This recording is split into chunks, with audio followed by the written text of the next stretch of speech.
सभी को जय मसीह की। 오늘은 성경 말씀 आज 민수기 गिनती 21 से वचन हम देखेंगे। 읽도록 하겠습니다. पुराना नियम 230페이지입니다. गिनती 21 민수기 21장 4절 말씀부터 गिनती 21 4 से हम पढ़ेंगे। 백성이 호르산에서 진행하여 홍해 길로 쫓아 에돔 땅을 फिर उन्होंने होर पहाड़ से कूच करके लाल समुद्र का मार्ग लिया कि एदोम देश से बाहर बाहर घूम कर जाएं, और लोगों का मन मार के कारण बहुत व्याकुल हो गया। इसलिए परमेश्वर के विरुद्ध बात करने लगे और मूसा से कहा, तुम लोग हमको मिस्र से जंगल में मरने के लिए क्यों ले आए हो? यहाँ ना तो रोटी है और ना पानी, और हमारा प्राण इस निकम्मी रोटी से दुखित है। अतः यहोवा ने उन लोगों में तेज विष वाले सांप भेजे जो उनको डसने लगे, और बहुत से इस्राएली मर गए। तब लोग मूसा के पास जाकर कहने लगे, हमने पाप किया है, क्योंकि हमने यहोवा की और तेरे विरुद्ध बातें की है। यहोवा से प्रार्थना कर कि वह सांपों को हमसे दूर करे। तब मूसा ने उनके लिए प्रार्थना की। यहोवा ने मूसा से कहा, एक तेज विष वाले सांप की प्रतिमा बनवाकर खंबे पर लटका। तब जो सांप से डसा हुआ उसको देख ले, वह जीवित बचेगा। अतः मूसा ने पीतल का एक सांप बनवाकर खंबे पर लटकाया। तब सांप के डसे में से जिसने उस पीतल के सांप की ओर देखा, वह जीवित बच गया। 9 तक पढ़ा। तो दोस्तों, अगर हमें आत्मिक जीवन जीना है तो हमारे स्तर को फेंकना बहुत ज्यादा जरूरी चीज है।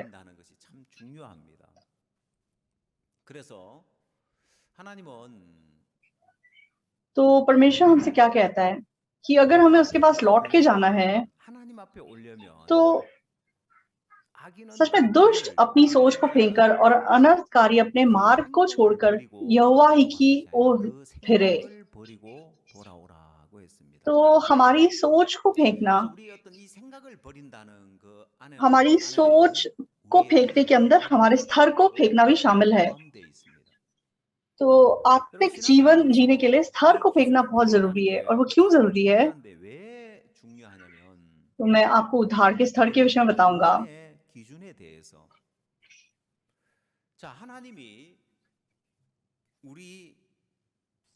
तो परमेश्वर ने हमारे लिए सच में उद्धार का मार्ग दिया है, लेकिन जब हमारा स्तर गलत होता है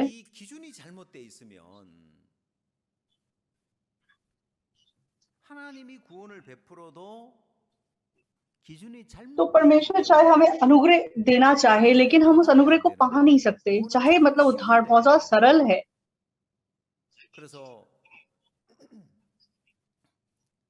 तो अपने स्तर को फेंककर परमेश्वर का स्तर हमें स्वीकार करना होगा। तो ये जो उद्धार का स्तर है, बाइबल हमें क्या बताती है? तो रोमियो का 7 वचन हम एक बार देखेंगे।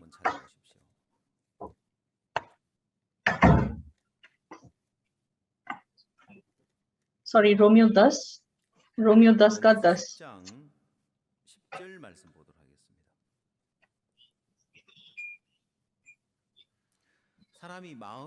क्योंकि धार्मिकता के लिए मन से विश्वास किया जाता है और उद्धार के लिए मुंह से अंगीकार किया जाता है। तो इसको हम उद्धार का स्तर बता सकते हैं। तो अगर हम मन में विश्वास रखें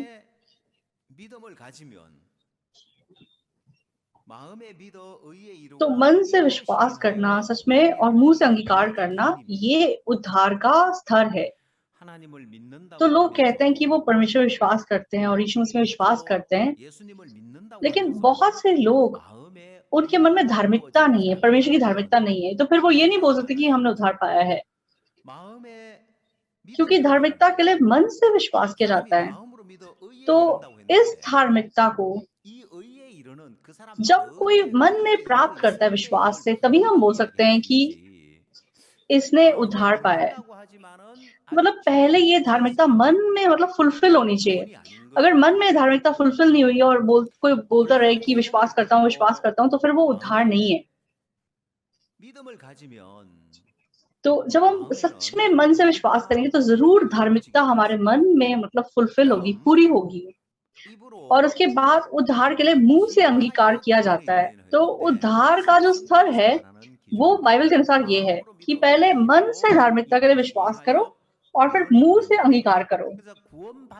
तो उद्धार पाए व्यक्ति के मन में सबसे पहले धार्मिकता पूरी होनी चाहिए और उसको मुंह से उसको अंगीकार करना आना चाहिए। 오늘 많은 사람들이 교회를 तो आज बहुत से लोग चर्च 다니면서 जाते हैं और बोलते हैं कि वो परमेश्वर विश्वास करते हैं, 말하고만 하면서 लेकिन 입으로 वह 내가 मुंह से मतलब 의롭다 할 अंगीकार नहीं कर 수는 पाते 없다고 कि उन्होंने उद्धार पाया है, वह धर्मी है, तो इसका मतलब उन्होंने उद्धार नहीं पाया है। तो 왜냐하면 क्योंकि उनके मन में 그 사람 धार्मिकता पूरी नहीं 마음속에만 हुई है, 이루어져 있기 इसलिए वो 때문에 मुंह से इस बात का 내 अंगीकार नहीं कर पाते कि 입으로 वह धर्मी है। 의롭다고 시인을 할 수가 없는 거예요. तो 자, 마음으로 तो 믿고 मन 혀로 से 얘기할 जो 했으면 विश्वास करता है, 나 वो सच में 의로운 मुंह से 종이라고 जरूर बोल सकता है कि मैं 자연스럽게 धर्मी हूँ। 의인이라고 말할 수 있는 거죠. 그러면 어떻게 तो कैसे 그 마음이 हमारे मन से मतलब 우리의 입으로 धार्मिकता 나올 수 पूरी हो 있느냐? सकती है, 어떻게 कैसे हम धर्मी बन सकते हैं? 의롭게 될 수 있느냐? तो रोमियो 4 को एक बार देखेंगे। 자, 로마서 4장을 찾으십시오. रोमियो 4 का 4, 4장 4절입니다. 신약성경 243페이지입니다. रोमियो 4 का 4। 로마서 4장 4절 काम करने वाले की मजदूरी देना दान नहीं परंतु हक समझा जाता है, परंतु जो काम नहीं करता वरन भक्ति इनके धर्मी ठहराने वाले पर विश्वास करता है, उसका विश्वास उसके लिए धार्मिकता गिना जाता है। तो कैसे मतलब धार्मिकता हमारे मन में पूरी हो सकती है? जो व्यक्ति मतलब काम नहीं करता वरन भक्तिहीन के धर्मी ठहराने वाले पर विश्वास करता है, उसका विश्वास उसके लिए धार्मिकता गिना जाता है। तो ये परमेश्वर का स्तर है। 이게 하나님의 기준인데 하나님은 तो परमेश्वर मतलब ये नहीं देखता कि कौन धर्मी काम कर रहा है, धर्मी तरीके से अपना जीवन जी रहा है, उसको परमेश्वर धर्मी नहीं मानता। 이런 것이 आ니라 लेकिन जो भक्तिहीन है और धर्मी ठहराने वाले पर विश्वास करता है, उसका विश्वास उसके लिए धार्मिकता गिना जाता है। ये परमेश्वर का स्तर है। इसलिए हम लोग को अपना खुद का स्तर फेंकना है और परमेश्वर के स्तर को स्वीकार करना है। मैं अच्छे काम करूंगा, मैं भले काम करूंगा, मैं पाप नहीं करूंगा तो मैं धर्मी बनूंगा। इस स्तर को फेंककर परमेश्वर किसको धर्मी कहता है? 하나님이 무엇을 의로 여기는가? तो परमेश्वर उस विश्वास को धार्मिकता गिनता है, इसलिए उस परमेश्वर के स्तर को हमें स्वीकार करना है। 자, 요즘 तो आजकल स्टूडेंट्स को मतलब यूनिवर्सिटी में एडमिशन लेने के लिए 대학을 가려면 तो यूनिवर्सिटीज क्या मांगती हैं? 대학에서 요구하는 대학 입시 तो एंट्रेंस के टाइम पे मतलब हर क्या कहते हैं यूनिवर्सिटी का क्राइटेरिया होता है कि हमारी यूनिवर्सिटी में अगर एडमिशन चाहिए तो ये कंडीशंस को पूरा करो। तो पुराने जमाने में क्या होता था? तो मतलब कोई बंदा एग्जाम लेगा और उसके मार्क्स आएंगे और मतलब क्या कहते हैं अगर मतलब एग्जाम पास कर लिया तो एक्सेप्ट हो जाएगा, अगर एग्जाम पास नहीं करेगा तो मतलब वो फेल हो जाएगा।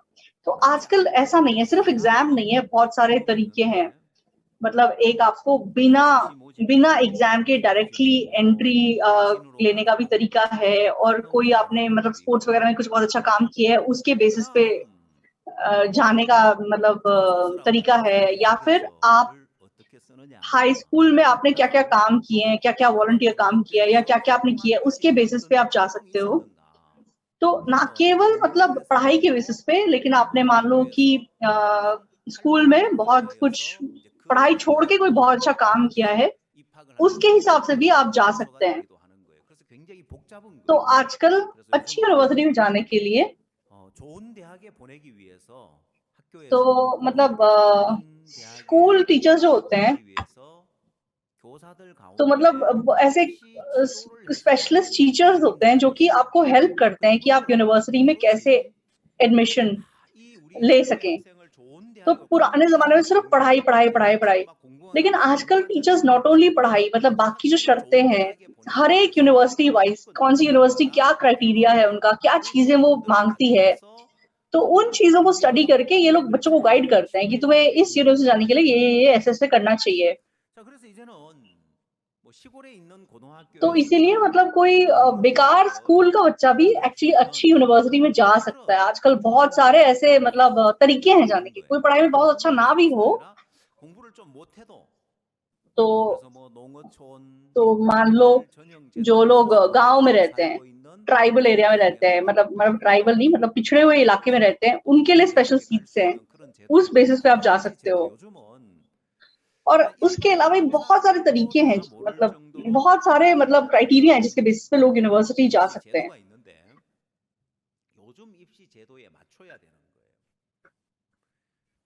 자, 그걸 तो इसको 배우고 मतलब उसके हिसाब से अगर आप तैयारी करोगे 준비해야 तभी मतलब बच्चा अच्छे यूनिवर्सिटी में 보낼 수 있다. जा सकता है। इसलिए हर स्कूल ने मतलब 하는 교사들이 स्पेशल टीचर्स लाइक डेजिग्नेट किए हुए हैं जो कि बच्चों को इन सब चीजों की तैयारी कराते हैं।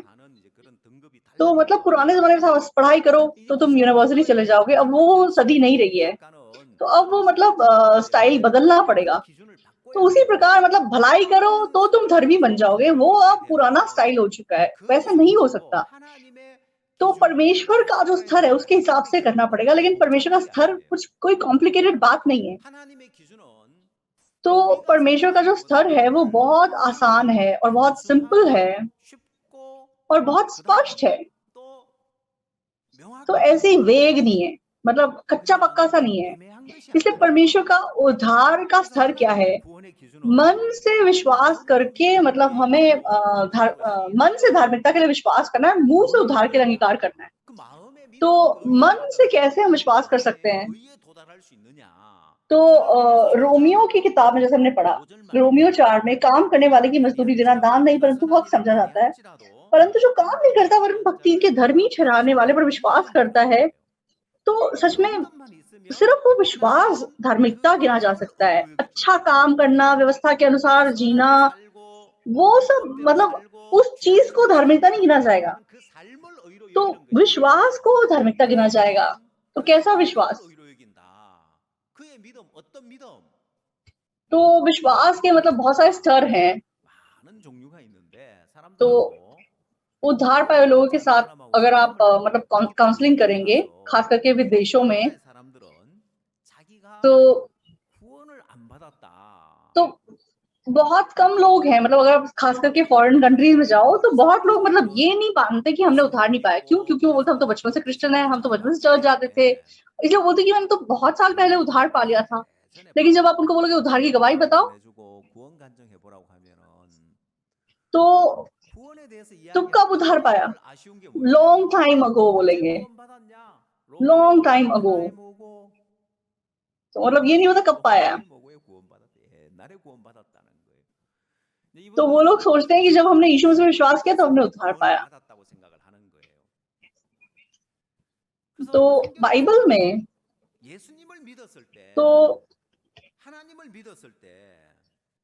तो बाइबल के अनुसार जो भक्तिहीन को धर्मी ठहराने वाले पे विश्वास करता है, उस विश्वास को धार्मिकता गिना जाता है। तो यहूदी लोग हैं, वो मानते हैं कि परमेश्वर ने पूरी सृष्टि की सृष्टि की है, वो मानते हैं कि परमेश्वर जिंदा है। तो यहूदियों को अगर आप उनसे पूछोगे परमेश्वर जिंदा आप मानते हो, तो बोलते कि हाँ मानते हैं। तो वो कह रहे हैं कि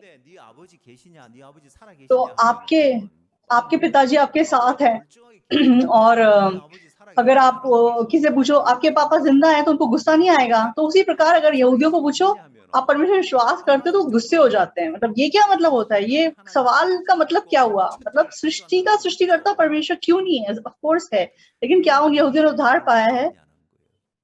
तो यीशु मसीह ने इतना सताव पाया और सुसमाचार का प्रचार यहूदियों को किया और सारे क्या कहते हैं सारे चेलों ने भी उनको प्रचार किया। लेकिन मतलब यहूदियों की प्रॉब्लम क्या है? वो परमेश्वर पे विश्वास करते हैं लेकिन अपने आप को धर्मी ठहराने वाले परमेश्वर पे विश्वास नहीं करते। तो आज बहुत सारे क्रिश्चियन लोग हैं, तो वो यीशु मसीह पे विश्वास करते हैं लेकिन उनको धर्मी ठहराने वाले पर विश्वास नहीं करते, इसलिए उनके मन में धार्मिकता लाइक फुलफिल नहीं हुई है, इसलिए वो हमेशा पापी की पोजीशन में है। तो इसलिए मन से धार्मिकता के लिए विश्वास किया जाता है और मुंह से उद्धार के लिए अंगीकार किया जाता है। इसलिए उद्धार पाने की फर्स्ट कंडीशन क्या है? कि आपके मन में परमेश्वर की धार्मिकता फुलफिल होनी चाहिए और दूसरा आपको मुंह से अंगीकार करना होगा कि मैं धर्मी हूं, मैं पापी नहीं हूं। तो उद्धार पाने के बाद आत्मिक जीवन का बदलाव भी बिल्कुल उसी प्रकार है। तो आत्मिक जीवन का बदलाव भी, तो मैं बहुत आत्मिक तरीके से जी रहा हूं इसलिए मैं आत्मिक व्यक्ति हूं, ऐसा नहीं है। सबसे पहले अपने मन में आपको विश्वास करना और मुंह से उस बात का अंगीकार करना है। तो जिस प्रकार मन से धार्मिकता के लिए विश्वास किया जाता है और फिर मुंह से उद्धार के लिए अंगीकार किया जाता है, तो आत्मिक बनना भी बिल्कुल वही है। मैं आत्मिक जीवन जी रहा हूँ इसलिए मैं आत्मिक हूँ, ऐसा नहीं बोलना है। सबसे पहले अपने मन से विश्वास करना है कि मैं आत्मिक हूँ और मुंह से अंगीकार करना है कि मैं आत्मिक हूँ। तो परमेश्वर के स्टैंडर्ड के हिसाब से अगर हम देखते हैं तो मतलब हम सोच सकते हैं कि मुंह से अंगीकार करना क्यों इतनी जरूरी बात है। परमेश्वर क्यों बोला मुंह से अंगीकार करो? क्यों? क्योंकि जब तक हम मुंह से अंगीकार नहीं करेंगे तब तक मतलब हम ये नहीं जान सकते कि हमारे मन में विश्वास है या नहीं है। तो लोग अपने मन में किस प्रकार का मन रखते हैं, तो जैसे आप किसी का फेस एक्सप्रेशन देखोगे तो आप उनका मन मतलब देख सकते हो। बिल्कुल तो नहीं देख सकते। सो फॉर एग्जाम्पल, तो कोई बहुत स्वादिष्ट चीज खा रहा है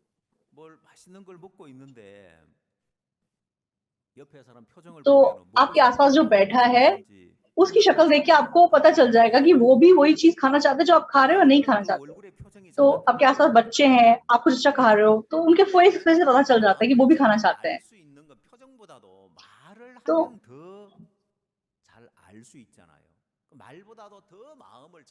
तो मतलब बोलना एक्चुअली इतनी जरूरी बात नहीं है। लेकिन जब हम किसी को फॉर एग्जांपल चिट्ठी लिखने के लिए बोलते हो तो लोग मतलब मुंह से जो उनके मन में बातें होती हैं वो भी बोल देते हैं।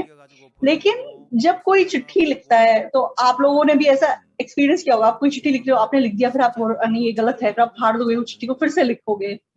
तो जब आप किसी की मतलब लिखी हुई लेख पढ़ते हो तो उसका मन और थोड़ा अच्छे से देख सकते हो। लेकिन परमेश्वर हमें ये नहीं बोल सकता ना कि तुम मतलब चिट्ठी लिख के मुझे ईमेल भेजो कि तुमने उद्धार पाया या नहीं पाया। इसलिए परमेश्वर ने हमें मुंह से अंगीकार करने के लिए बोला है। तो उद्धार है या नहीं है आसानी से चेक करने का तरीका क्या है? तो तुम्हारे मन में पाप है या नहीं, आप धर्मी है या मतलब पापी है? ये दो सवाल पूछ के आपको पता चल जाता है कि उसने उद्धार पाया कि नहीं पाया। तो मन में धार्मिकता फुलफिल हुई है या नहीं और मुंह से अंगीकार कर पा रहे हैं या नहीं। तो आत्मिक जीवन का बदलाव भी बिल्कुल उसी प्रकार है। तो जिस प्रकार उद्धार का स्टैंडर्ड क्या है, पहले मन से विश्वास करना है, मुंह से अंगीकार करना है। आत्मिक जीवन का चेंज भी सेम है। तो आत्मिक जीवन के चेंज में तो आप में से जो भी अपने आत्मिक जीवन में बदलाव चाहता है तो आप बस इस लेवल को समझ जाइए।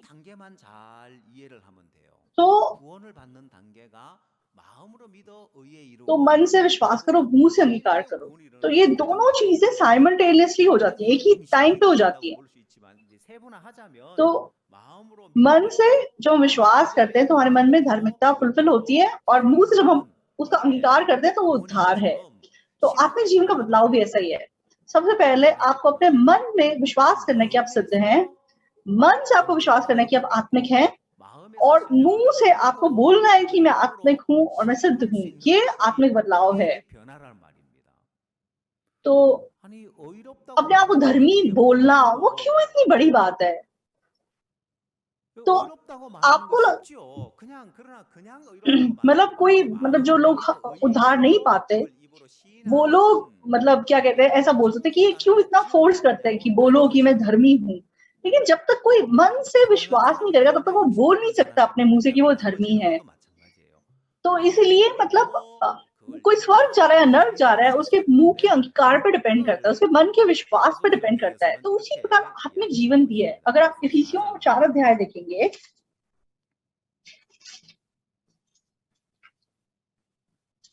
इफिसियों 4 का 22 22절입니다. 에베소 4장 22절. 신약 성경 313페이지입니다.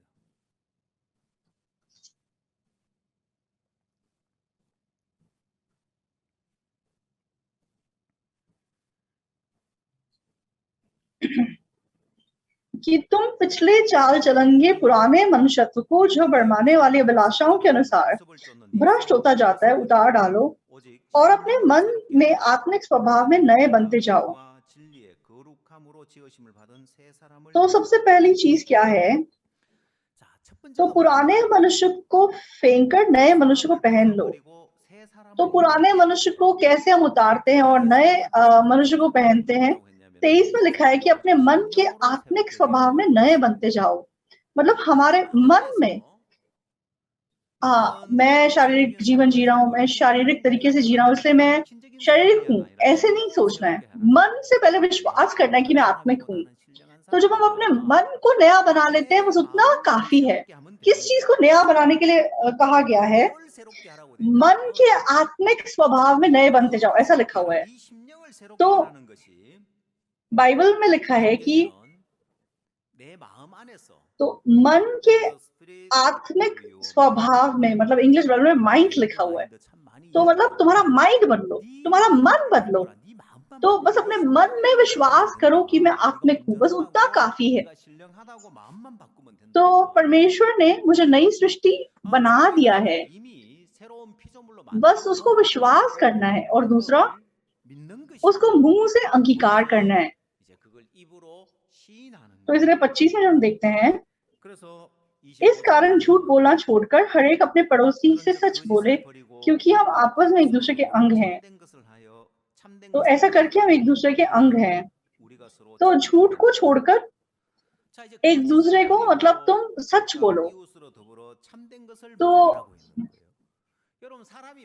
तो बिल्कुल जैसे बोला गया है कि मन से धार्मिकता के लिए विश्वास किया जाता है और मुंह से अंगीकार किया जाता है, उसी प्रकार आत्मिक जीवन जीने के लिए अपने मन को नया बनाओ और फिर मुंह से सच्चाई बोलो। तो मैं सिद्ध हूँ, मैं आत्मिक हूँ, पहले मन से इस बात पे विश्वास करना है और फिर मुंह से इसको बोलना है। तो यहाँ से हमारे आत्मिक जीवन बदल जाता है। तो जिस प्रकार उद्धार पाना, उद्धार का स्तर ये नहीं है कि पहले मैं पाप करना बंद करूंगा, पहले मैं अच्छे काम करना शुरू करूंगा, तब मैं धर्मी बन जाऊंगा। हमें सिर्फ मन से विश्वास करना और मुंह से अंगीकार करना है। उसी प्रकार आत्मिक जीवन का बदलाव भी बिल्कुल सेम है। तो मेरा जीवन बदला हुआ देखकर हमको ऐसा बोलना ऐसा नहीं है। पहले अपने मन से हमें विश्वास करना है कि मैं आत्मिक हूँ और फिर सच बोलना है। सच बोलना मतलब ये बोलना है कि मैं आत्मिक हूँ। तो परमेश्वर उस व्यक्ति को आत्मिक मानता है। तो आज जब हमने गिनती 21 में क्या पढ़ा, इजरायली लोग, वो लोग जंगल में मतलब मार के कारण व्याकुल हो गए और परमेश्वर के खिलाफ शिकायत करने लगे। तो वो क्यों शिकायत करने लगे? क्योंकि मार की वजह से उनका मन व्याकुल हो गया और वह मूसा के प्रति शिकायत करने लगे, कुड़कुड़ाने लगे। और उनकी शिकायतों की वजह से परमेश्वर ने मतलब पीतल के सांप भेज दिए और बहुत से लोग मरने लगे। तो लोग मतलब मूसा के सामने आए, तो लोग आके मूसा को बोलते हैं कि मतलब इन सांपों को हमसे हटा ले, हमने पाप किया, हमने गलती की, हमसे गलती हो गई, इन सांपों को हमारे बीच में से हटा ले। तो मूसा जाके प्रार्थना करता है। तो तो इजराइलियों को सच में मूसा क्या बताता है? तो हम एक बार 21 को वापस जाएंगे।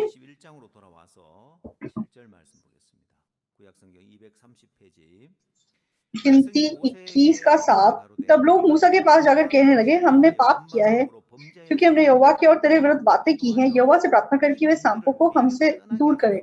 तब मूसा ने उनके लिए प्रार्थना की। यहोवा ने मूसा से कहा, एक तेज विष वाले सांप की प्रतिमा बनवाकर खंबे पर लटका, तब जो सांप से डसा हुआ उसे देख ले वह जीवित बचेगा। तो यहाँ पर तो एक तरफ ऐसे लोग हैं जो कि सांप से मतलब डसे जा रहे हैं और मर रहे हैं, और एक तरफ ऐसे लोग हैं जो जिंदा है। तो कौन जिंदा बच रहा है? तो पीतल के सांप की ओर जो देख रहे हैं वो जिंदा बच रहा है। मतलब पीतल के सांप की ओर देखना क्यों, मतलब क्या बड़ी बात है? देखने में से क्या हो जाता है? लेकिन वचन कहता है कि जो देखता है वो जिंदा बचता है। तो वो परमेश्वर का स्तर है। परमेश्वर ने बोला कि जो देखेगा वो जिंदा बचेगा। तो परमेश्वर ने इजराइलियों के घर में, मतलब हर एक के घर में सांप, जहरीले सांप भेज दिए। 좌우 설주에다가 노뱀을 만들어 달라. 좌측이나 우측이나 노뱀을 만들어 달라. तो मान लो अगर परमेश्वर इजराइलियों को बोलता कि ठीक है, तुम सारे अपने अपने घर की चौखट पे पीतल का सांप लटकाओ, तो उनको सबको अपने अपने घरों के बाहर चौखट पे लगाना पड़ता। अगर परमेश्वर का स्तर ऐसा होता, तो जब इजराइली मिस्र से बाहर निकलने वाले थे, तो उन्होंने फसह का पर्व मनाया था। तब परमेश्वर पिलौटे की मृत्यु की विपत्ति भेजने वाला था, तो परमेश्वर ने उनको बचाने के लिए क्या रास्ता दिया था कि तुम मेमने को मारो और उसका लहू अपने अलंगों और चौखटों पे लगाओ। तो अगर तुम अपने अलंगों और चौखटों पे लगाओगे तो मतलब मौत का फरिश्ता तुम्हारे घर को छोड़ जाएगा। तो जब उन्होंने ऐसा किया तो वो सारे बच गए। लेकिन यहाँ गिनती 21 में प्रभु का स्तर क्या है कि एक सांप खंबे पे बना के लटका दो, उसको देखो तो जिंदे बचोगे। तो क्यों, मतलब उससे क्या फर्क पड़ जाता है? सांप को देखे कैसे कोई बच जाएगा? लेकिन क्यों लोग ऐसा करने से बच गए? क्योंकि परमेश्वर ने उद्धार का मार्ग ये बताया था। तो जो मार्ग परमेश्वर ने बताया है, चाहे वो हमें महान बात लगे ना लगे, लेकिन उसके हिसाब से जब हम करेंगे तो हम बच जाएंगे। 그래서 이제 중요한 것은 쳐다보면 살리라는 이 말씀에서 중요한 건 तो 무엇을 보느냐는 거예요. तो यहाँ पर 불뱀을 तुम किसको 보느냐, देख रहे हो? तुम विष वाले सांपों को देख रहे हो या पीतल के सांप को देख रहे हो? 보느냐. जिसको देख रहे हो उसके हिसाब से तुम्हारा न्याय होगा। तो इन विष वाले सांपों का न्याय हो गया, इन विष वाले सांपों का ताकत खत्म हो गया। पीतल का सांप इस बात को दर्शाता है, यीशु मसीह क्रूस पे चढ़ाए गए। इसका मतलब ये है कि शैतान की ताकत खत्म हो गई, शैतान का अधिकार खत्म हो गया। अभी भी वहां सांप घूम रहे हैं, सांप इधर उधर मतलब मंडरा रहे हैं, और जिनको वो डस रहे हैं वो लोग मर रहे हैं। 그리고 물리면 죽는데. तो उन सांपों को एक्चुअली में हटाना चाहिए हमारे हिसाब से, लेकिन परमेश्वर ने उन सांपों को नहीं हटाया, उनको ऐसे छोड़ दिया। परमेश्वर ने पीतल का सांप लटका दिया कि इसकी ओर देखो तो तुम बच जाओगे। 쳐다보면 산다는 거예요. तो पीतल का सांप जो देखता है वो जिंदा बचता है, और जो विश्व वाले सांप को बैठ के देखता रहता है वो मर जाता है। 불뱀을 보면 죽는 거예요. तो ये दोनों चीजें एक ही टाइम पे मौजूद हैं, विश्व वाले सांप भी है, पीतल का सांप भी मौजूद है। तो ये लोग विश्व वाले सांप घरों घरों में घूम रहे हैं, कमरों में घुसे हुए हैं। तो जो लोग उन विश्व वाले सांपों को देखते रहेंगे, उनको मारने की कोशिश करते रहेंगे, अरे आज भी मेरे घर से सांप निकला, मरने मुझे इसको मारना होगा, कल पड़ोसी घर में सांप आया था, कल उस पड़ोसी के घर में सांप आया था, तो आज तो मतलब क्या करें हम कि सांप हमारे घर में ना आए, अपना घर बंद करके बैठो। तो पीतल के सांप को घर में आने नहीं देना, उसको मारना ऐसा नहीं है। मतलब विश्व वाले सांप को मारना है, उसको घर में आने नहीं देना ऐसा नहीं है। पीतल वाले सांप को जाके देखना है।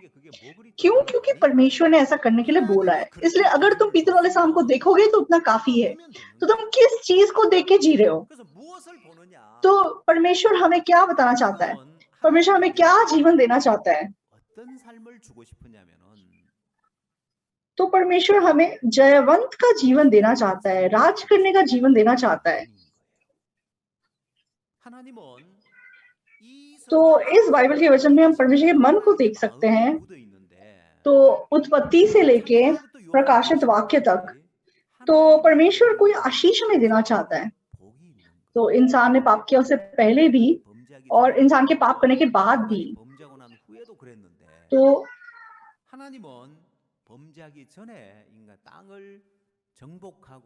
तो परमेश्वर चाहता था कि मनुष्य सारे जानवरों के ऊपर राज करे, इस पूरी पृथ्वी के ऊपर राज करे। तो उसी प्रकार उद्धार पाए हुए मसीह लोगों को भी परमेश्वर हमें क्या आशीष देना चाहता है? परमेश्वर हर चीज पे हमें राज करने देना चाहता है, हमें वो जीवन देना चाहता है जहां हम हर बात में मतलब राज कर सके, जीत सकें।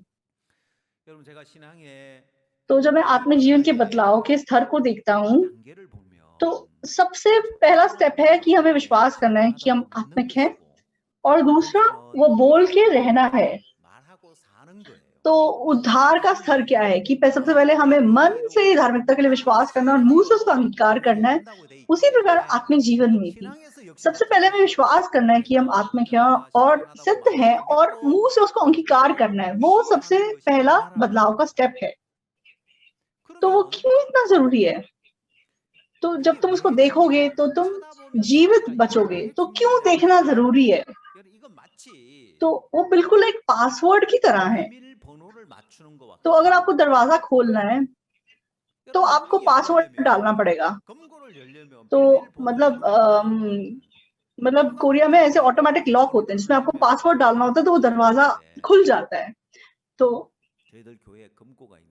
हमारे 그 금고를 चर्च का जो 버튼을 누르면 열리는데 जो मतलब दरवाजा है वो 아무리 안 पासवर्ड से 알려줘도 खुलता है, लेकिन वो पासवर्ड हम सबको नहीं 내가 बताते, मतलब 늘 किसी किसी को ही 말하는 पता है। 것입니다. 보면은 तो 저희 현관문 तो 비밀번호를 전에 알려드렸는데 현관문 비밀번호가 क्या 크리스마스 कहते हैं, हमारे घर का पासवर्ड हम सबको नहीं बताते, लेकिन जो 그것만 들으면 아니잖아요. मेन एंट्रेंस का जो पासवर्ड है 보통 아무나 열고 वो 닫고 पहले मतलब हमने क्रिसमस 들어와도 डेट से 아무나 बनाया हुआ था, 열고 닫고 1225 बनाया हुआ था। 분들이 तो मतलब सबको पता था, सारे लोग अंदर घुस जाते थे, तो हमने मतलब एंट्रेंस 많은 गेट का 사람이 알아가지고 मतलब 비밀번호 नंबर 바꿔서 बदल 열고 दिया 그러면 और सिर्फ चर्च मेंबर्स को बता दिया। 요즘 코로나 시대라서 तो आजकल कोरोना का टाइम पीरियड है, लोग ज्यादा पास से घर तो आते ही नहीं है, मतलब नीचे ही आते हैं। 생각하고 이러는데 तो पासवर्ड लगता है कि छोटी मोटी बात है, लेकिन जब 별거 아닌 것 पासवर्ड 같아요. सही हो तो 비밀번호가 मतलब 맞으면 दरवाजा खुल जाता है और तुम अंदर आ सकते हो। 문도 열리는데 तो देखना क्या बड़ी बात है, हम ऐसा सोच सकते 그렇든 हैं, 이게 중요한 게 लेकिन 아니에요. परमेश्वर ने बोला है 중요한 것이 कि 아니라 जो तुम 이것이 देखोगे तो तुम 하나님의 जिंदा बचोगे। 뜻이고 하나님의 마음이기 इसलिए अगर तुम 때문에 देखते हो तो तुम परमेश्वर के साथ 하나님과 मन 함께 एक करते हो, इसलिए 하면 परमेश्वर के साथ मन 천국의 एक 문이 करना 열리는 거예요. तुम्हारे लिए स्वर्ग का द्वार खोल देता है, 그 और परमेश्वर की 천국의 문이 ताकत, 열리면서 परमेश्वर की 하나님의 बुद्धि, परमेश्वर की 능력이 मदद, 오고 सब कुछ 하나님의 तुम्हारे पास 지혜가 आ 오고 सकती है। 하나님의 도우심이 오는 거예요. उसी प्रकार, 여러분 तो अगर मैं 그것처럼 विश्वास करूं कि मैं सिद्ध हूं, अगर मैं 내가 विश्वास करूं कि मैं 신령하다고 आत्मिक हूं, 믿고 तो 신령하다고 लोग 믿고 बोल सकते हैं कि अरे 진정하시고 बोलने से क्या हो जाता है, बोलने से क्या तुम आत्मिक बन 건강하고 जाओगे, बोलने से क्या तुम 성령님이라 बदल जाओगे। 그런다고 해서 변하냐? नहीं, बोलने से बदल जाएंगे, 변합니다. क्योंकि ये 왜? परमेश्वर के साथ एक 하나님과 मन होना है। 같은 마음이기 इसलिए बिल्कुल 때문에 पासवर्ड की तरह है। 이게 이제 तो 비밀번호가 ये 되는 स्वर 거예요. की चाबी के समान है, स्वर का 천국 द्वार हमारे लिए 문을 इसके द्वारा 가시면 खुल जाता 이제 है, 하늘 문이 열리는 और 거예요. परमेश्वर की ताकत, 그리고 परमेश्वर की हेल्प 하나님의 हम तक 능력이 पहुंच 오고 जाती है। 하나님의 도우심이 오기 때문에 तो हम मनुष्य, 여러분 우리 인간은 तो हमारे मनुष्य की मतलब 우리 दृढ़ संकल्प या हमारे 의지나 तरीके या हमारे 방법이나 रास्ते, 우리의 방법이나 तो 우리의 जो चीजें 생각으로 उससे नहीं हो सकती, 안 되는 그 तो 일들이 ऊपर से हमारे पास ताकत आनी पड़ेगी, 오는 ऊपर से हमारे 그것들을 पास हिम्मत आनी पड़ेगी, ऊपर 위로부터 से हमारे 능력이 पास 와야 उसमें 되고 위로부터 बुद्धि आनी 지혜가 와야 पड़ेगी। 되는데 तो ऊपर से आने वाली 이 बुद्धि, 위로부터 ताकत, 오는 वो कैसे हम तक 능력, पहुंच सकती है? 지혜, 힘 이걸 어떻게 끌어오느냐? परमेश्वर के साथ एक मन 하나님과 होने पर 합한 마음이 हम 될 परमेश्वर की 때 ताकत को खींचकर 그 इस्तेमाल कर सकते हैं। 능력을 끌어올 수 있는 거예요. 여러분 तो 내가 अगर मुझे 힘으로 शारीरिक जीवन से 살기 मुड़कर 위해서 आत्मिक जीवन 신령한 जीना है, 삶을 살려면 तो वो मेरी कोशिशों से नहीं है, 노력한다고 되는 것이 ऊपर से 아니라 आने वाली 위로부터 ताकत और 오는 그 हिम्मत हम 힘이 तक 와야 आनी 되는 그 चाहिए। 능력이 필요한 तो 거예요. वो 그걸 कैसे हम तक आ 믿는 सकती है? 것이 परमेश्वर से मन एक करने पर आ 합한 सकती है। 마음이 되는 거예요. तो हमें मन से विश्वास करना है 그래서 कि हम आत्मिक है, 마음으로 और 신령하다고 मुंह से 믿고 अंगीकार करना है कि हम 입으로 आत्मिक है। तो 신령하다고 वो 하는 परमेश्वर के साथ एक 것이 मन होना है। 하나님과 합한 마음이 되기 तो जब 때문에 हम परमेश्वर के साथ एक मन करते हैं, तो 하나님과 परमेश्वर की 합한 ताकत 마음을 अपने 가진 आप हमारे 능력이 पास 오는 आती 거예요. है। 자, तो सबसे पहले अपने 그래서 मन में 첫 हमें 번째로 मतलब क्या 마음에서 कहते हैं, मन से 신앙으로 새롭게 되는 विश्वास 거예요. करना है कि हम आत्मिक है, 마음에서 और 믿는 거고 내가 दूसरा 신령하다고 मुंह से हमें मतलब 내가 입으로 एक्नॉलेज करना है, 신령하다고 मानना 인정하고 है कि हम 믿는 आत्मिक हैं। 거고 तो तीसरा 세 स्टेप क्या 번째 है? 단계는 तो हाँ, मैं आत्मिक हूँ, मैं 그냥 मतलब 내가 क्या कहते 언제나 हैं, मैं 신령하다고 सिद्ध हूँ, वहां पे रुकना 믿었으면 नहीं है। 하나님은 이제 전쟁을 치르는 तो 전신갑주를 परमेश्वर 준 हमें 목적이 हमें कवच 전쟁을 क्यों 하기 देता है? 위함이에요. ताकि हम जाके युद्ध लड़ सकें 믿음의 और 삶을 जीत 살게 प्राप्त कर 하기 सकें। 위한 거예요. इसीलिए जो 그래서 믿음의 विश्वास के 사람들은 जन होते हैं, वो अपने आप से 자신의 बनते नहीं 길을 है, 잃지 वो जीत 아니하고 प्राप्त करने का जीवन जीते हैं। 정복하는 삶을 तो जब 살기 आप 위해서 दाऊद के जमाने को देखते हैं, तो उसने अलग 많은 अलग जगहों पे छाव니를 अपनी छावनी बनाई थी, 세대가 और 걸쳐서 वो उस 정복을 जगह को 했어요. अपने नियंत्रण में कर लिया था। 다윗은 계속해서 점령을 당하고 사는 거예요. 정복당하고 살고 사사가 일어나면 겨우 그 땅에서 तो 대적들을 दाऊद की 물리치고 सदी से पहले, मतलब जब जजेस का पीरियड था, वो कभी भी ऐसा जीवन नहीं जी पाए थे। तो गिनती 자, 21 में जब हम 하나님은 देखते हैं, 이 민수기 21장에서 그냥 तो 겨우 बस मुझे क्या कहते हैं, विश्व वाले शाम से बच के रहना है, विश्व वाले शाम से बच के जीना है। 불뱀을 परमेश्वर चाहता है कि हम इन विश्व वाले सांपों पे जीत प्राप्त करें, इन पे 정복하려면 नियंत्रण करके हम अपना जीवन जिए। 옛날에 तो 나이 드신 분들은 참고서 가운데 तो 완전 정복이라는 पुराने 책이 जमाने में 있었어요. जो बुजुर्ग लोग होते थे, 있습니다. 혹시 기억하십니까? वो लोग 예, 수학이든 영어든 그 책을 보면은 완전 정복을 할 수 있다. मतलब कोई कोरिया में कोई रेफरेंस बुक्स होती थी, तो रेफरेंस बुक्स का नाम मतलब पूरी जीत, ऐसा उनका नाम होता था। तो परमेश्वर भी चाहता है कि हम पूरी जीत प्राप्त करके जिए।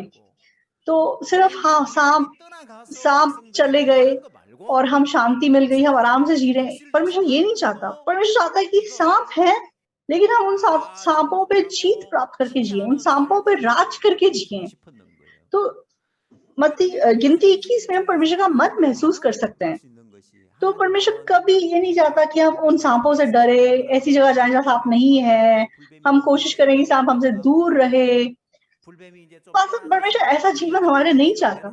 इधर उधर हर जगह सांप घूम रहे हैं, लेकिन उन सांपों से ना डर के, उन सांपों के ऊपर जीत कर, उन सांपों के ऊपर राज करके हम जी सके, परमेश्वर ऐसा जीवन हमें देना चाहता है।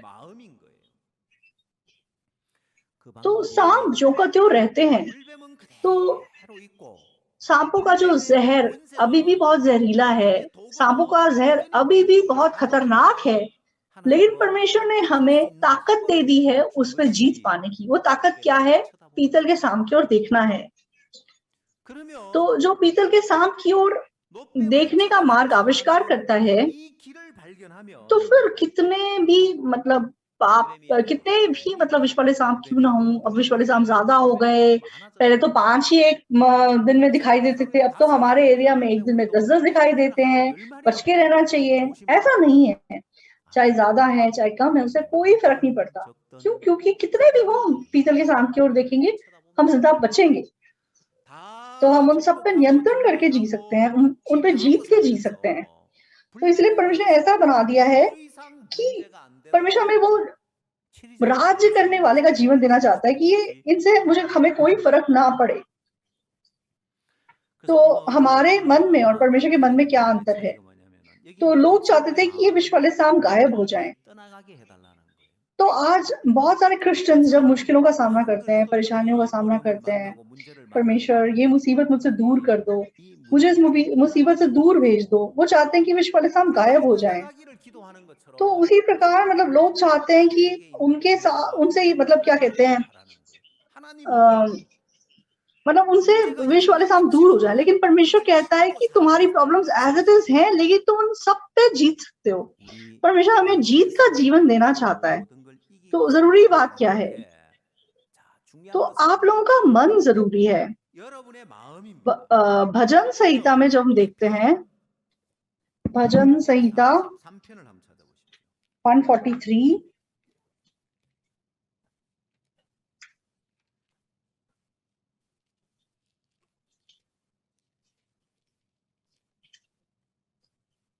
भजन संहिता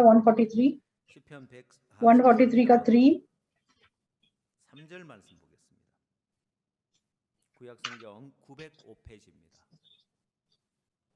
143 का 3, शत्रु तो मेरे प्राण का ग्राहक हुआ है, उसने मुझे चूर करके मिट्टी में मिलाया है और मुझे बहुत दिन के मरे हुओं के समान अंधेरे स्थान में डाल दिया है।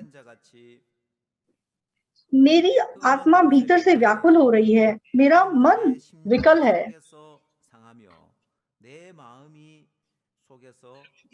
तो यहाँ पर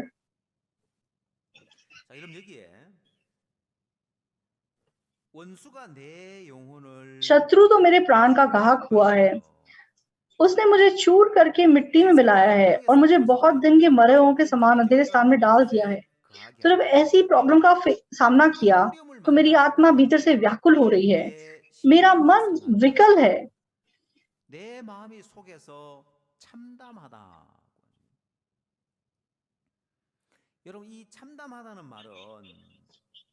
मेरा मन विकल है, विकल का मतलब क्या होता है? तो विकल का असली मतलब क्या है? तो बहुत ही भयानक रूप से मेरा मन निराशा में गिरा हुआ है, ऐसा मतलब है। तो थोड़ा बहुत मन दुखी है, परेशान है, ऐसा नहीं है। तो इस मुश्किल को सामना करके मेरा मन मतलब गहरी निराशा में, गहरे दुख में गिरा हुआ है। तो बहुत मेरा मन निराशा में है, दुखी है, बहुत ज्यादा मैं पीड़ा में हूँ, कष्ट में हूँ, तब हम बोलते हैं कि मेरा मन विकल है। तो मेरा आत्मा भीतर से व्याकुल हो रही है और मेरा मन विकल है। क्यों? तीन की वजह से 왜요? शत्रु मेरे प्राण का ग्राहक हो गया है, उसने मुझे चूर 내 करके 영혼을 मिट्टी में मिलाया 쫓아내고 है 내 और 생명을 मुझे बहुत दिन के मरे 다윗처럼 हों के समान अंधेरे स्थान में डाल दिया है। 흑암한 곳에 तो 거하게 ऐसा नहीं है। 하셨네. तो विष वाले सांप है इसलिए 불뱀이 लोग 있기 मर रहे हैं, 때문에 दुखी हो रहे हैं, ऐसा नहीं है। 지금 वो पीतल के सांप की ओर देख नहीं रही है इसलिए वो दुखी हो रहे हैं और मर रहे हैं। 지켜보지 않기 때문에 그런 거예요. तो परमेश्वर हमसे क्या कहता है?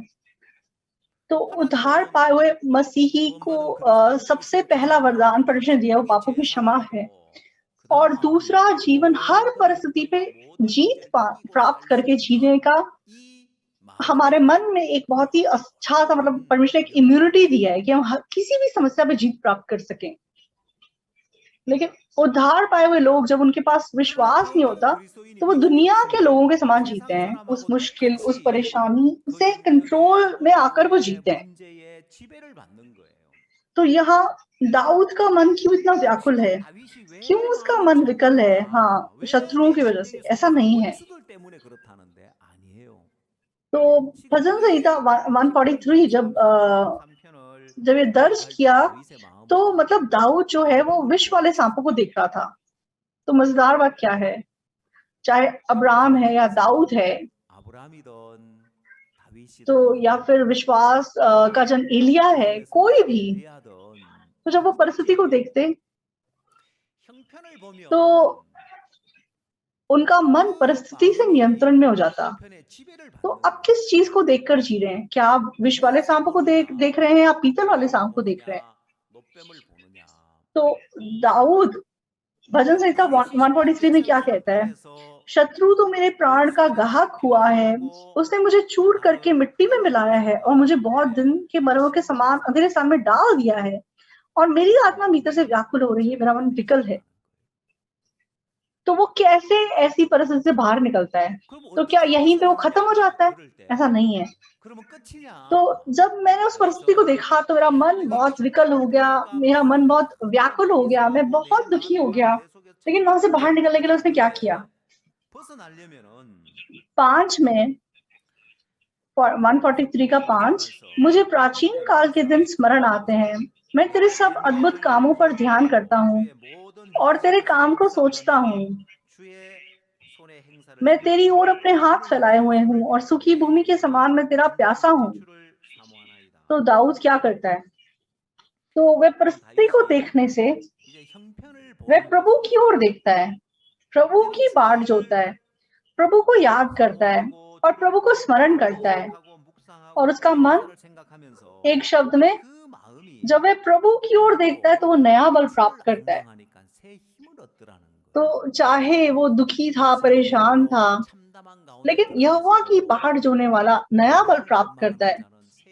तो दाऊद भी उसी प्रकार नया बल प्राप्त करता है।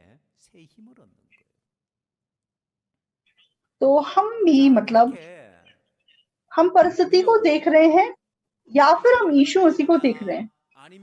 हम विष वाले सांप को देख रहे हैं या पीतल के सांप को देख रहे हैं? तो अगर हम विष वाले सांप को देखेंगे तो हमें मौत दिखाई देगी, लेकिन हम पीतल के सांप की ओर देखेंगे तो हमें जीवन दिखाई देगा। लेकिन प्रॉब्लम क्या है? शैतान हमको क्या बोलता है? तो दाऊद की गवाही के समान तो उसका मन व्याकुल हो गया, ऐसा लिखा हुआ है। तो शैतान का मकसद है कि हमारे मन को व्याकुल कर दे, हमारे मन को विकल कर दे। तो जब हमारा मन व्याकुल हो जाता है तो वो कहता है कि कौन मुझे यहाँ से बाहर निकालेगा? तो 77 के एक बार देखेंगे, भजन संहिता 77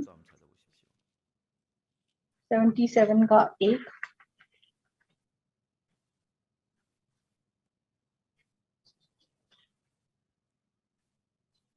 시편 77편 77 verse 1. 1절 내가 내 음성으로 하나님께 부르짖으리니 मैं परमेश्वर को दुहाई चिल्ला चिल्ला कर दूंगा, मैं परमेश्वर की दुहाई दूंगा और वह मेरी ओर कान लगाएगा। संकट के दिन मैं प्रभु की खोज में लगा रहा, रात को मेरा हाथ फैला रहा और ढीला ना हुआ, मुझ में शांति आई ही नहीं। मैं परमेश्वर का स्मरण कर करके कराहता हूँ, मैं चिंता करते करते मूर्छित हो चला हूँ। तो ये आसाफ का मतलब एक 불편한 야삽의 실패. भजन है, 그 역시 तो इसका मन 한란 भी 말에 मतलब 그 마음이 막 मतलब 요동하고 बहुत 갈등하면서 दुखी और बहुत 근심하고 पीड़ा में हम इसके मन को देख सकते 심령이 हैं। 상해 있는 모습을 볼 수 있습니다. तो शैतान मतलब 결국 मुश्किलों के द्वारा, 사단이 परेशानियों के द्वारा, 우리를 통해서 दुश्मनों के द्वारा 우리를 वह 통해서 क्या करना 연습을 चाहता 통해서 है? 하고 वह 있는 हमारे 것은 मन को 심령을 मतलब 상하게 खराब करना 하는 चाहता है, 거예요. हमारे प्राण को दुखी बनाना चाहता है। 왜냐? तो 잠언 अगर हम 18장 नीति वचन 18 को देखते हैं, नीति वचन 18 का 14, 잠언 18장 14절. 구약 성경 930페이지입니다. रोग में मनुष्य अपनी आत्मा से संभलता है, 사람의 심령은 परंतु जब आत्मा हार जाती है 병을 तब उसे कौन सह 이기려니와 सकता है? 심령이 상하면 그것을 누가 तो कुछ दिन 일으키겠느냐? पहले पास्टर पाक बता रहे थे, 박목사님께서 तो पास्टर पाक का मतलब एक ऑफिस है और उसके साथ ही हम मतलब जो 3 मेन पास्टर्स हैं हमारा रूम। तो पास्टर पाक अपना आईपैड लेके फटाफट से हमारे पास आए 목사님이 급히 오신 거예요. और क्या बोलने लगे कि कोई बहन है, उस बहन ने उनको मेल 이 भेजी। 자매가 तो 메일을 पास्टर पूछने लगे कि ये बहन कौन है? 이게 누구냐고 물은 거예요. क्यों? क्योंकि उस बहन ने कुछ जैसे लिख के भेजा था, 이제 글을 보냈는데 तो 카톡을 किसी बहन ने कोई 보냈는데 काकाओटॉक पे मैसेज भेजा, 자매님이 보냈는데 이 남편이 이제는 तो उनका जो हस्बैंड है वो बहुत बीमार है 이제 생을 और 아픈데 지금 마감하려고 마음에서 तो मतलब वो अपनी आखिरी इच्छा वगैरह बता रहा है। तो पास्टर एक दिन पूछने लगे कि कौन है? तो वो किम नेन पास्टर की वाइफ थी। 김대인 선교사 사모인 거예요. तो पास्टर मतलब सामोनिम्स के नाम इतने जिसमें जानते नहीं है। तो किम देन पास्टर को कोरोना हो गया 김대인 목사가 और मतलब उनको सांस नहीं आ रहा ठीक से 호흡이 और म्यांमार में मतलब वो भी नहीं मिल रहा, मतलब ऑक्सीजन भी नहीं मिल रहा।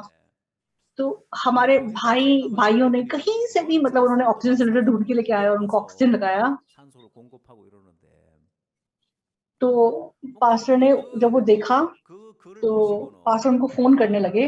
전화를 해서 연결하려고 तो 했는데 그 तो म्यांमार में मतलब क्या है कि इंटरनेट 24 घंटे नहीं चलता, फिक्स टाइम है जब इंटरनेट चलता है और बाकी टाइम नहीं चलता। लाइक 11 बजे इंटरनेट खुलता है। 11시에 열린다고 하는데 तो पास्टर ने बोला चलो फोन करके देखते हैं। तो तब इंटरनेट खुला था 열려 있는 거예요, 인터넷이. और मतलब उनसे काकाओटॉक पे बात हो गई। 카톡으로 하니까 통화가 되는 तो वो 거예요. सामोनिम 그러니까 그 사모님이 मतलब वो 막 그 상소 그 수치가 이제 자가 호흡을 못 해가 산소 वो सामोनिम बताने लगी कि अभी वो ऑक्सीजन सिलेंडर पे है क्योंकि उनका ऑक्सीजन रेट बहुत कम है। तो वो बहुत दुखी थी कि मेरा हस्बैंड मरने वाला है, वो अपनी आखिरी इच्छा बता रहा है। 목사님이 तो पास ने बोला क्या बात कर रही हो तुम? 무슨 소리를 하느냐고. और 그러면서 पास ने उनके साथ फेलोशिप की और उनके मन में 힘을 ताकत डालने का 주시고 काम किया। 교제를 해주시는 거예요. तो 목사님이 पास्टर 왜 다급하게 मतलब क्यों इतने जल्दबाजी में हमसे मिलने आए कि इनको कांटेक्ट करो? क्यों? 마음에서 क्योंकि 자꾸 पास्टर पहचान गए कि ये व्यक्ति अभी अपनी आत्मा से हार गया है। अपने मन में मतलब हाँ मेरी आखिरी इच्छा ये है, ये सोचना शुरू हो गया है। इसका मतलब वो ये सोच रहा है कि वो मर जाएगा। तो पास्टर ने उसको फोन किया। पास्टर ने बोला कि तुमको याद नहीं है कि 6 यूहान ने जब यहोवा की बाट जोई तो उसने नया बल प्राप्त किया था? तो फोन पे पास्टर ने उस मिशनरी के साथ, उनकी वाइफ के साथ फेलोशिप किया और जब फोन रख दिया और हमें बोला कि चलो हम प्रार्थना करते हैं और हमने प्रार्थना की। 교제하자고 이제 기도하고 그 다음에 또 사모님한테 और उसके बाद पास्टर ने बोला कि चाहे उनको सांस लेने में 어려워도 मुश्किल हो रही है लेकिन अगर वो थोड़े से ठीक होते हैं तो उनको खाना खिलाओ। 씹는 그것도 입에서 100번 पास्टर ने उनको बोला कि अगर वो खाना 100 बार चबाएंगे तो वो भी एक्सरसाइज है, इसलिए खाना खिलाओ जबरदस्ती। 천지 차이라면서 तो पास्टर ने मतलब उनकी ईमेल देख के उनको क्या पता चला कि इसने अपना मन खोल दिया। तो 큰일 나겠다는 마음 드시고는 얼른 오셔가지고 전화를 하시고 우리가 기도해. और मतलब ऐसा करके जब पास ने बात की तो लंच टाइम तक मतलब उनकी हालत काफी सुधर गई थी। तो जब मनुष्य की आत्मा हार जाती है तो कौन उसे मतलब रिवाइव कर सकता है? अगर कोई अपने मन से हार जाए तो मन से कोई मतलब जीता या हारता है वो सब मन पे डिपेंड करता है। तो मेरे ससुर हैं, 저희 तो एक बार 장인어른께서 वो मतलब इमरजेंसी में मतलब 폐렴 환자가 पहुंच 있었어요. गए थे। 폐가 원래 안 तो उनके 좋으신데 लंग्स में प्रॉब्लम थी 굉장히 악화되어서 중환자실에서 और क्या कहते हैं, कुछ 수면 치료를 सीपीआर 하고 देना पड़ रहा था 있는데 उनको। तो 사람이 잠을 자는 동안에는 아주 작은 그런 신진대사가 줄어드니까 तो 지금 इंसान 평상시에 깨어 있는 상태 점점 몸이 약해지니까 아예 मतलब बहुत ज़्यादा 수면 उनकी 치료를 हालत 해야 खराब थी 됩니다. 근데 문제가 뭐냐면은 और 수면 치료를 하고 난 다음에 이제 깨웠을 때 깨어나야 되고 그다음 이게 모든 게 다 회복이 돼야 되는데 तो मतलब डॉक्टर 그건 इलाज करने के बाद बोल रहा था कि इस इलाज से हम इनको एक बार रिवाइव तो कर देंगे, लेकिन जब ये व्यक्ति होश में आएगा, उसके 저는 बाद इसकी 그렇게 हालत कितनी सुधरेगी, 생각했었는데 वो इसके खुद के मन पे डिपेंड करता है। वो 저희도 कितनी 몸이 हिम्मत बाँधेगा, 아프니까 उस हिसाब 같이 से उसकी 기도회도 हालत 하고 했었는데 참 मतलब 감사한 게 उस पे डिपेंड 저희 करती है।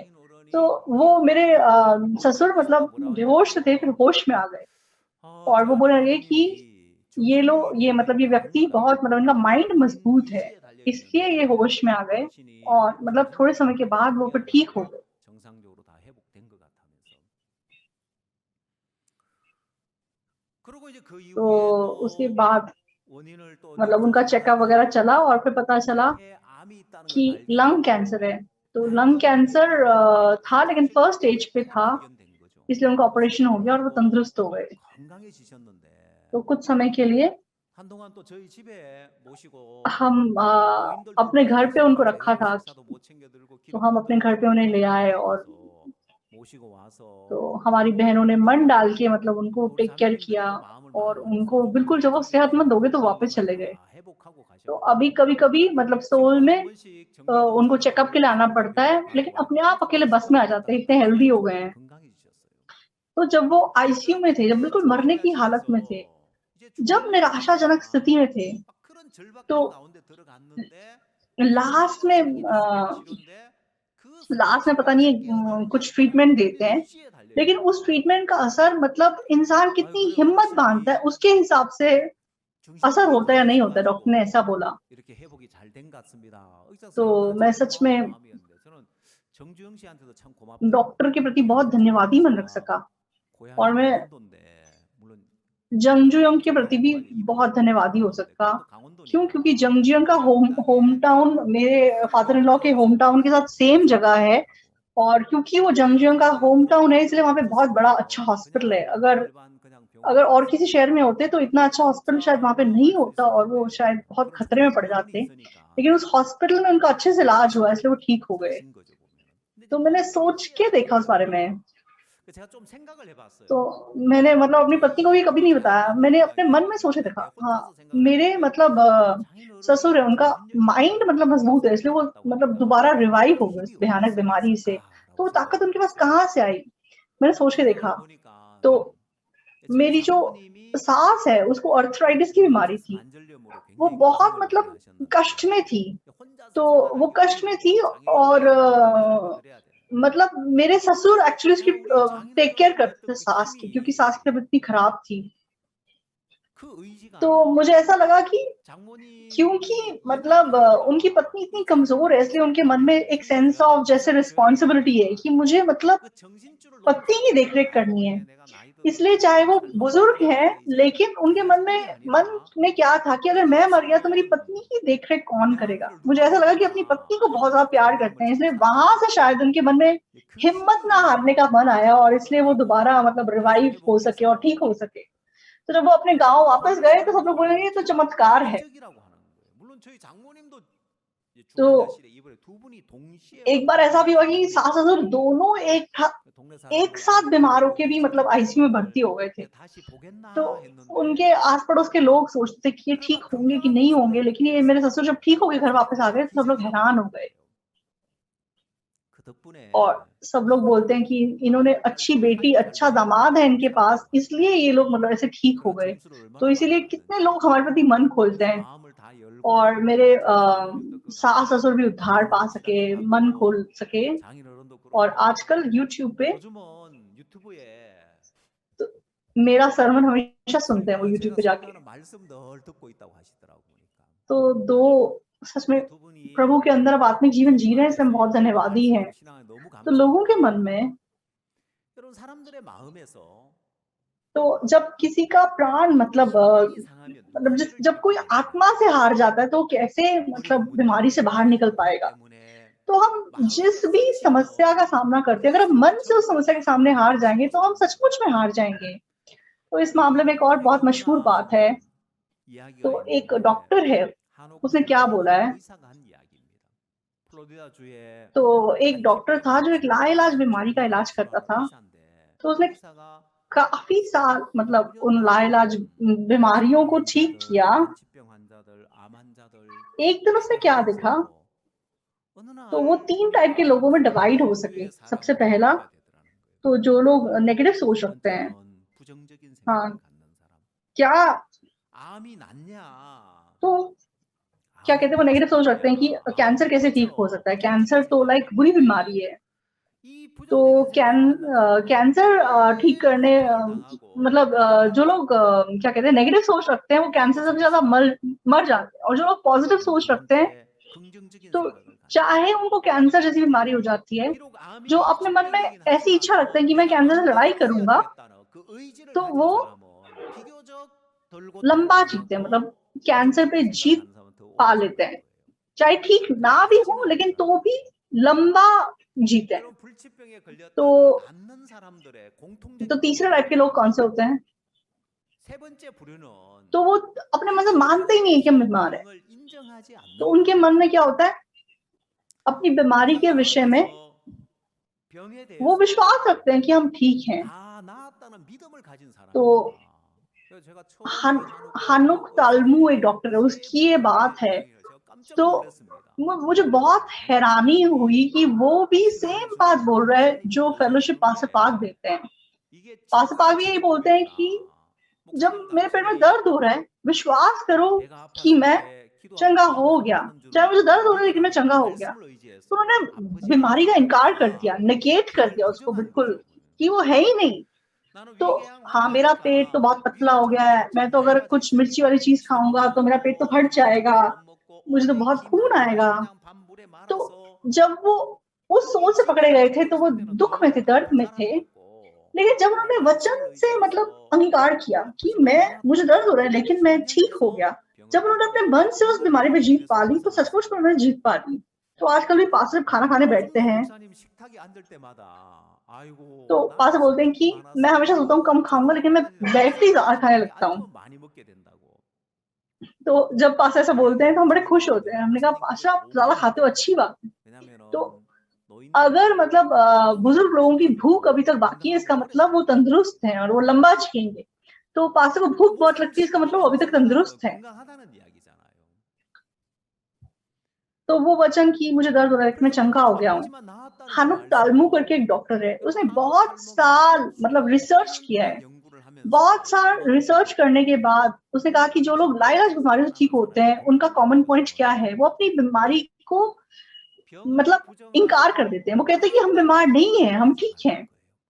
तो हाँ, मैं बीमार हूँ, लेकिन मैं 혼돈되고 इलाज कराऊँगा, इलाज करा 치료해야 के मैं ठीक हो 되겠다. जाऊँगा, 치료해서 ऐसे नहीं। 내가 병을 वो 이겨야 विश्वास करते हैं कि वो 되겠다. ठीक हैं, 이미 나았다는 믿음을 가진 사람이다. लेकिन जो मतलब मन से हार जाता है, 근데 हाँ, 여러분 मुझे इतनी बड़ी 심령이 बीमारी हो गई, अब मुझे 상했는데 कैंसर हो गया, अब मैं क्या कर सकता हूँ, अब तो मेरा कुछ नहीं हो 이제 सकता। 아픈 걸 어떻게 तो 해? ऐसे लोग, वो लोग बीमारी में जीत 어떤 नहीं पाते। 사람이 병을 이길 수 있는 तो 능력이 जब कोई 있겠어요? आत्मा से हार जाएगा, तो 심령의 상흔을 कौन 누가 उसको 그렇게 일으키겠나? मतलब जीवित कर पाएगा? तो जो मन से 여러분 सोचता है कि मैं तो 너왜 शारीरिक 나는 हूँ, मैं नहीं कर 괜찮은데 सकता, 왜 나는 안 변해? तो ऐसे व्यक्ति को 여러분 그렇게 कौन मतलब 심령이 상해 있으면 जीवन 어떻게 दे 하면 सकता है? 일으키겠냐는 거예요.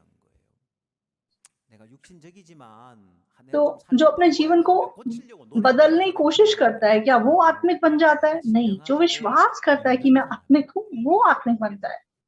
तो जब 심령이 कोई 상하면 आत्मा से हार 누가 जाएगा, 그를 तो कौन उसे 일으키겠냐? जीवन देगा? विपरीत रूप से जो 하나님은 मन से विश्वास रखता है, 마음에 믿음을 तो 가지고 परमेश्वर अद्भुत रूप से काम करता है। तो वो स्वर का राज्य है।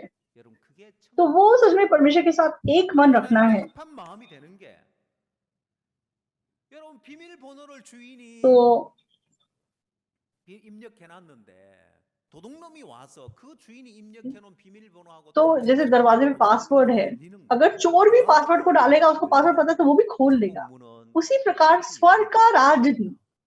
तो पीतल के शाम की ओर देखो तुम जिंदा बचो। परमेश्वर की इच्छा है कि पीतल के शाम की ओर देखने पर तुम बचोगे, तो फिर वो स्वर्ग की चाबी है। तो वो तरीका है कि परमेश्वर की ताकत, परमेश्वर की हिम्मत तुम्हारे पास आएगी। तो आज हमारे जीवन में इसीलिए हमें मतलब परमेश्वर के मन के साथ एक मन होना है। वचन को स्वीकार करना क्यों जरूरी है?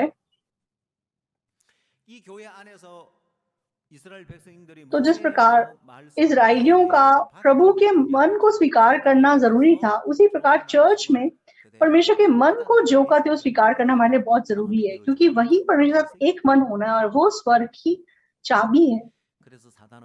इसलिए शैतान कैसे हमको धोखा देता है? वो कोशिश करता है कि हम मतलब क्या कहते हैं, परमेश्वर के मन को इनकार करें, परमेश्वर के सेवक के मन को इनकार करें। जब पाक के ऊपर केस चल रहा था, तो बहुत सारे लोग मतलब क्या कहते हैं, जो प्रोसिक्यूटर ने एक डॉक्यूमेंट दिखाया, उसकी वजह से बहुत सारे लोग पास्टर पे अविश्वास करने लगे।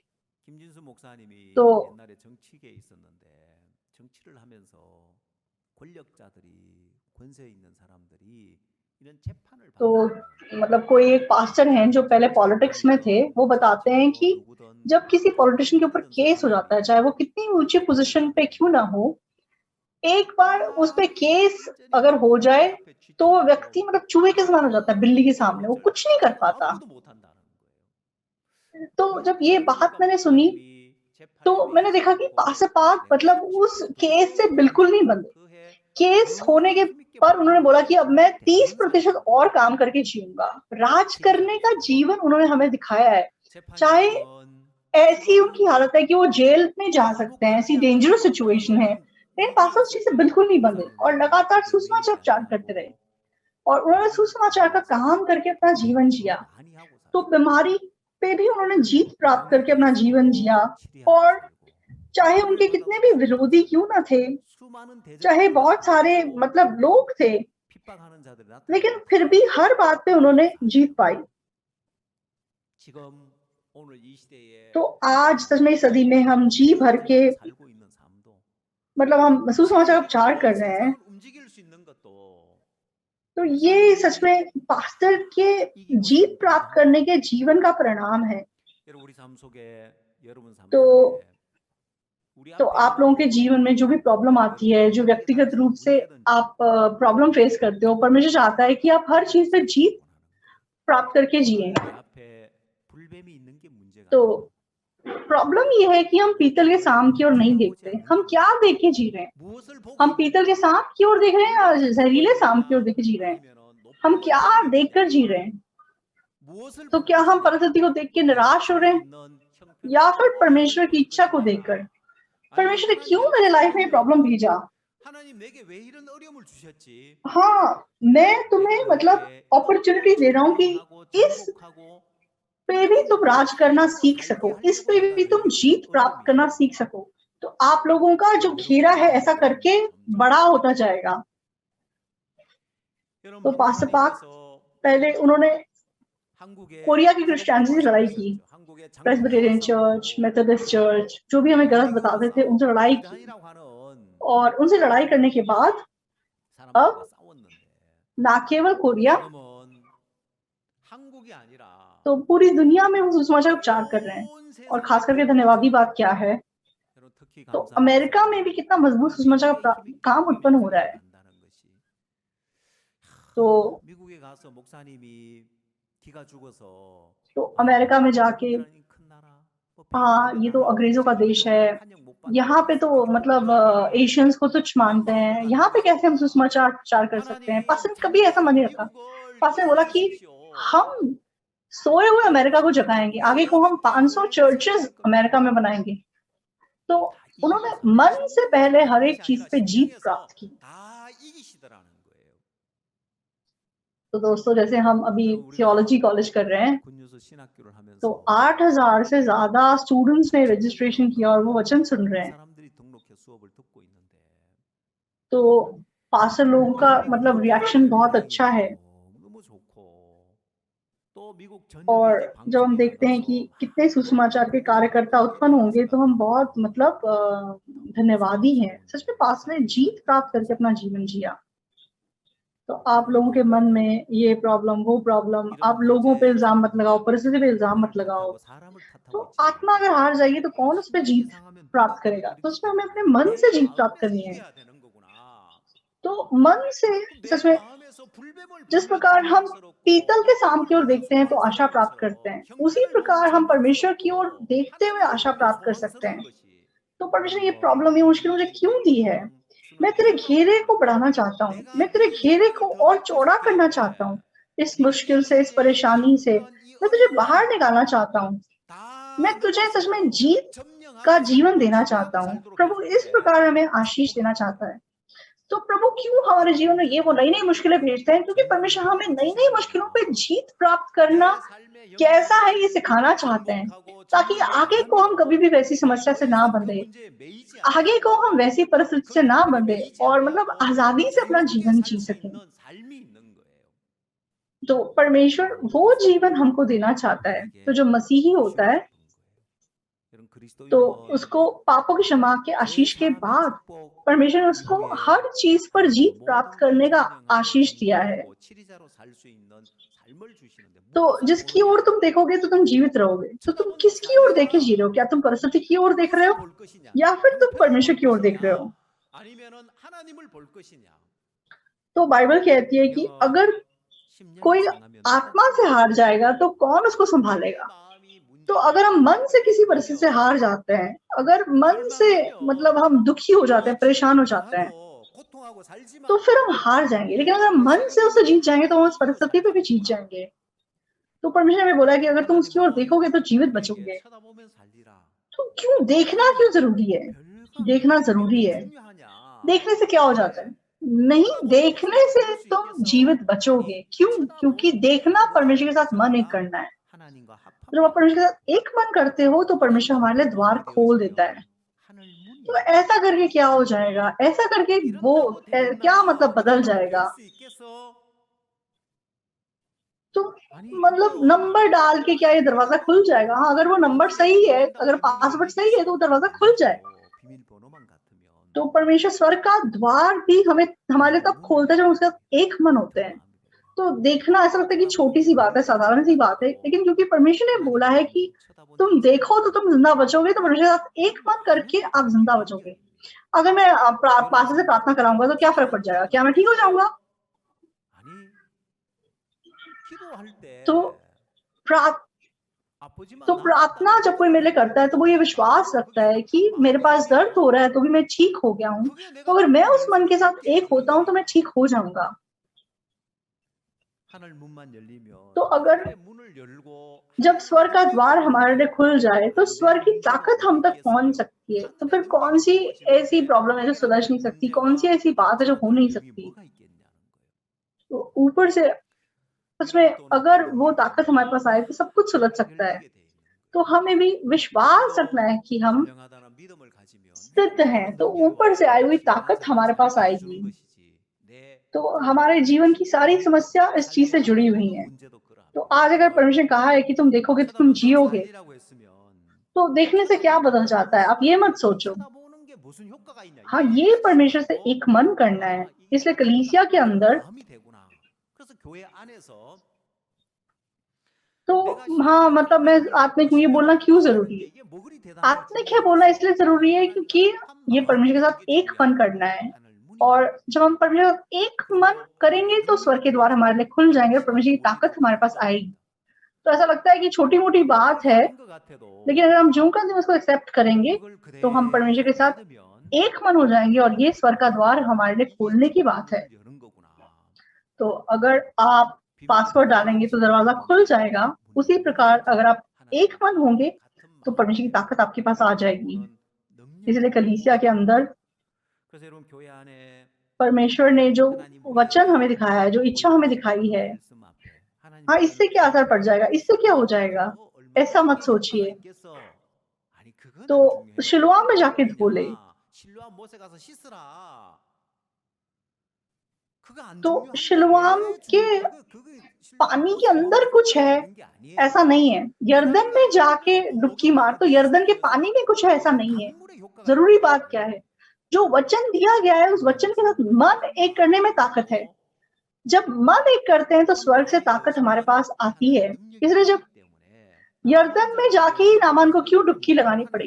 क्योंकि जब वो यरदन में डुबकी लगाएगा तभी उसका मन एलीशा के साथ एक होगा। शिलोआम में जाके अंधा अपनी आंखें धोएगा तो वो क्यों ठीक हो जाएगा? क्यों? क्योंकि प्रभु ने कहा है कि शिलोआम में जाके धो ले, और वो प्रभु के मन के साथ एक मन करेगा तभी परमेश्वर की ताकत उसके पास आएगी। तो परमेश्वर के साथ एक मन होना सबसे जरूरी बात है। जैसे आप लोगों के मन में भी ये तरीका अच्छा है, वो तरीका अच्छा है, आप ऐसा मत सोचिए। परमेश्वर के साथ एक मन कीजिए। परमेश्वर ने बोला है कि देखो तो जिंदा बचोगे, तुम देखोगे तो जिंदा बचोगे। यरदन की नदी में 7 बार डुबकी मारो तो तुम ठीक हो जाओगे, यरदन में 7 बार डुबकी मारोगे तो ठीक हो जाओगे। तो हमारे पास परमेश्वर के साथ एक मन होना चाहिए। तो हमारा फोकस क्या होना चाहिए? तो आपके मन में मैं आशा करता हूँ कि आप विश्वास करेंगे कि परमेश्वर के साथ एक मन करने पर परमेश्वर की ताकत आपके पास आएगी। तो परमेश्वर ने बोला अपनी समस्या को मत देखो, यीशु मसीह की ओर देखो। तो आप विश्व वाले शाम को देख रहे हैं या पीतल वाले शाम को देख रहे हैं? तो विश्व वाले शाम को देखेंगे तो मरेंगे, पीतल वाले शाम की ओर देखेंगे तो जिंदा बचेंगे। अलग मन रखेंगे तो मरेंगे, एक मन रखेंगे तो जीवित बचेंगे। तो आपके जीवन में मैं आशा करता हूँ कि आप हर बात में इस बात को अप्लाई कर सकेंगे। प्रार्थना करेंगे।